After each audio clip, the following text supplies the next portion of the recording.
Mic, please. Thank you. Involved in abductions, arbitrary detention, torture and extrajudicial killing of Pashtuns in Khyber Pakhtunkhwa and federally administered tribal areas of Pakistan. And on February 2018, a non-violent civil and political rights movement with the name Pashtun Protection Movement headed by Manzoor Pashtun emerged to protect and promote the rights of Pashtuns and fight against terrorism.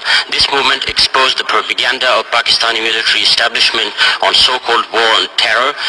PTM presented a counter-narrative on Pashtuns and informed the world that Pakistan is not interested in eliminating terrorism, rather it sponsors terrorism.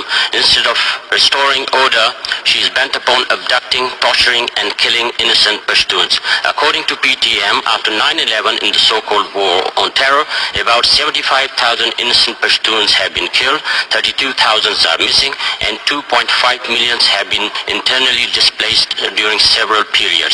The disappeared persons are in 17 known and unknown, several unknown internment centers.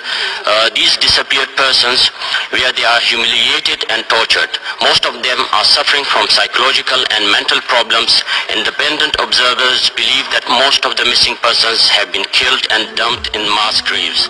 Another important issue is the rights of women in the war-ravaged Fata region. मंजूर यो पैगाम मंजूर